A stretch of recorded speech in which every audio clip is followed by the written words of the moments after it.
Platão e Aristóteles diziam que o homem é o reflexo do seu governo. Um homem dentro de uma monarquia, ele vai ser um homem com atitudes monarcas. Um homem dentro de uma tirania será um tirano também. Todo homem será um mini tirano.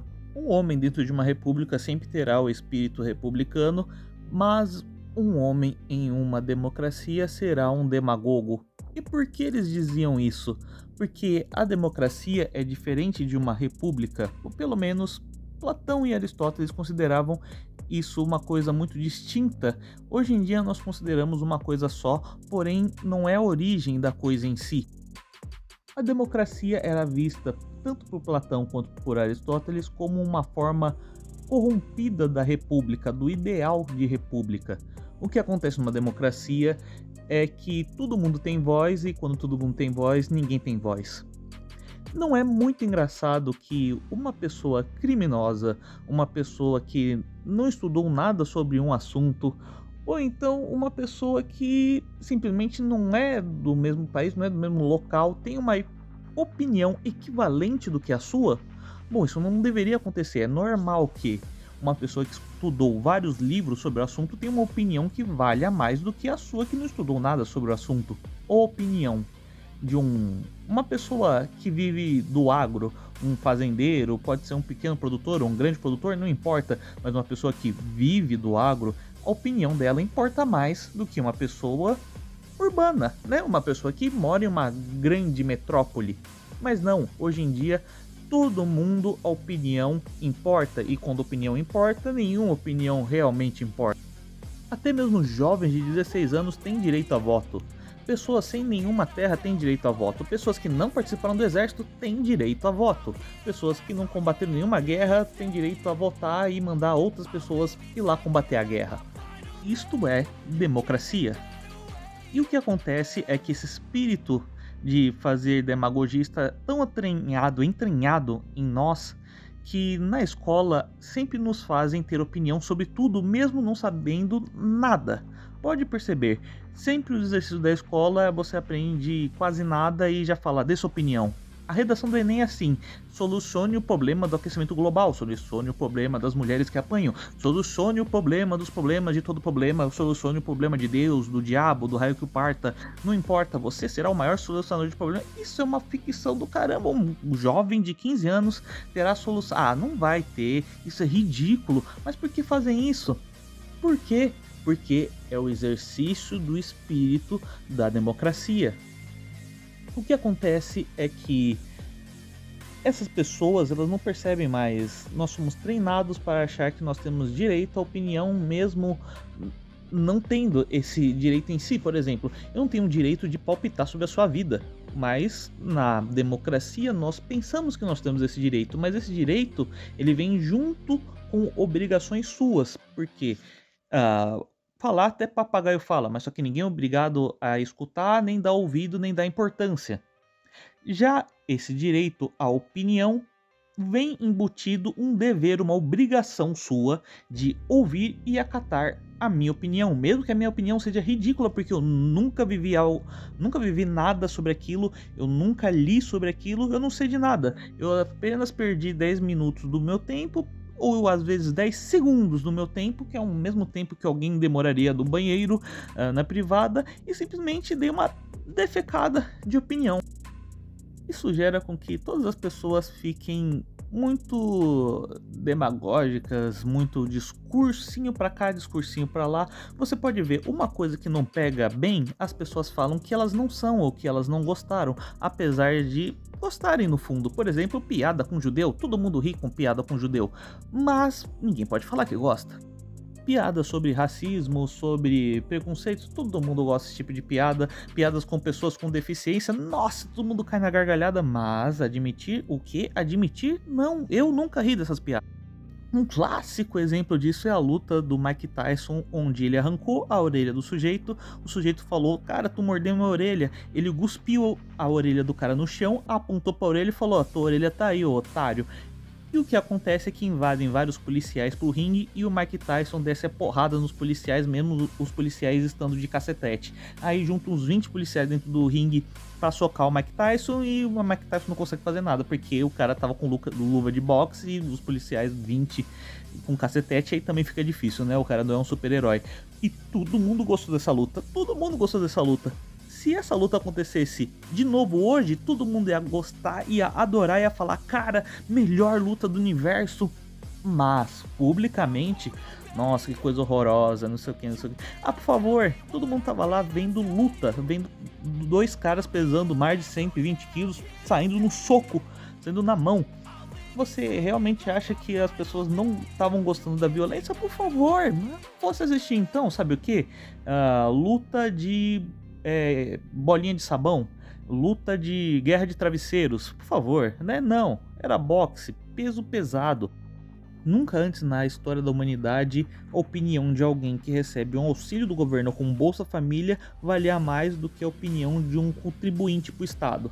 Nunca, nunca, nunca, nunca, nunca a opinião de um empresário valia bosta para o crível popular, e o crível popular hoje é Deus. E já a opinião de um imigrante, a opinião de um detento, de um condenado vale mais. A opinião de um homem comum que sustenta sua família e tem várias adversidades contra si, ela não vale nada. Mas a opinião de uma feminista militante que desempenha seu trabalho porcamente, essa opinião vale mais do que tudo e tem um lobby gigante para que ela consiga um emprego de destaque e ganhe um salário maior do que esse homem que tem várias dificuldades. Se for parar para ver, essa é a democracia na sua maior essência. E nós vemos que os governos eram antes repúblicas e estão cada vez mais migrando para o polo da democracia. O que aconteceu com o homem? O espírito do governo, o espírito da sociedade é o mesmo espírito desse homem. É o espírito da sociedade que foi construída até então. Com a ajuda da internet, a democracia alcançou patamares fantásticos. Ora, o que é o like e os discursos vazios nos comentários? É puramente o discursinho demagógico que o povo tanto gosta de ouvir. Isso me faz lembrar de uma vez que estava tendo uma conversa entre um grupo de amigos. Estão falando sobre questão de desempenho masculino, né? Obrigações do homem, obrigações da mulher, enfim, não eram com essas palavras, mas o tema era esse. E caiu meio que na roda falando sobre homem, o quanto que ele ganha, enfim, esses discursinhos que às vezes ficam muito em moda por causa de militantes feministas. E eu joguei uma pérola ou uma bomba no meio da roda que foi: bom, se geralmente as mulheres terminam com os homens porque eles ganham salários menores, acabam ganhando salários menores, então também é justo que se o homem ganhar um salário maior depois dele ter entrado nesse relacionamento, é justo que ele também tenha uma segunda mulher, uma segunda namorada, uma segunda esposa. Claro que a primeira reação foi de choque, de estranheza, mas depois todo mundo riu, se divertiu e gostou daquela opinião. Veja, a sociedade, o governo sempre quer que você não pense, quer que você pense com a manada, para que você fique mais fácil de controlar. Mas quando você é autêntico e ousa dar opiniões mais sinceras e um pouco mais fora da caixinha, as pessoas se espantam e falam, nossa, que absurdo. Mas depois elas pensam, nossa, que cara legal de se conversar. Então, não abaixe sua cabeça para esse discurso, essa patrulha do pensamento. A verdade é, as pessoas adoram pessoas autênticas com pensamentos fora da caixa e que falam às vezes coisas absurdas.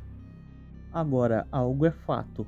O homem de antigamente não vai mais voltar. Não vai mais voltar para essa era moderna, até porque o ideal de masculinidade do passado, se formos parar para ver, não era ideal de masculinidade coisa nenhuma. Muitas coisas que se consideram cavaleirismo não era cavaleirismo coisa nenhuma. Por exemplo, pagar o primeiro encontro. Pagar o primeiro encontro por quê? Porque depois você vai levar a mulher para um motel. Ah, muito cavalheirismo. Nossa, que sociedade cristã conservadora, meu Deus do céu. Não, isso é pura sacanagem. Por exemplo, o meu pai nunca pagou nenhum encontro com a minha mãe. Eu nunca paguei nenhum encontro com nenhuma menina. E honestamente, a primeira vez que eu namorei, que eu levei uma menina para um shopping, Eu tinha levado, obviamente, o dinheiro para gastar comigo e o dinheiro para gastar com ela. Mas, chegando lá na hora, ela sacou um dinheiro e falou assim: ó, meu pai me deu esse dinheiro e falou para eu não aceitar o seu dinheiro para eu pagar com esse dinheiro. E mesmo eu insistindo, eu falando: não, não precisa, eu trouxe o dinheiro também para pagar o seu. Ela disse: o meu pai disse para não aceitar. Aí, pô, não, tá bom, não vou nem interferir em nada. Mas isso estava corretíssimo. E o porquê? Porque eu não estava comprando a garota. Aquela garota não estava à venda a troco de um lanche. Por exemplo, e se uma mulher, em algum surto, tentar agredir sua mãe? Você não vai usar da violência contra essa pessoa para proteger a sua mãe? Bom, mas se você fizer isso, você vai estar tirando aquela máxima de mulher nem com pétala de rosa, blá blá blá blá blá.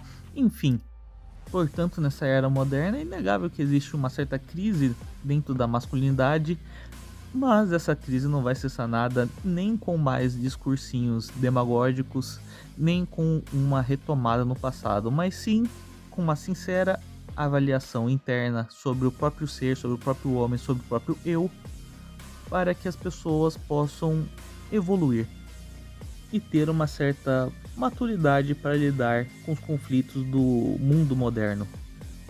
Se você gostou, não esqueça de deixar o seu gostei. Por esse vídeo é isso, fique com Deus e até a próxima.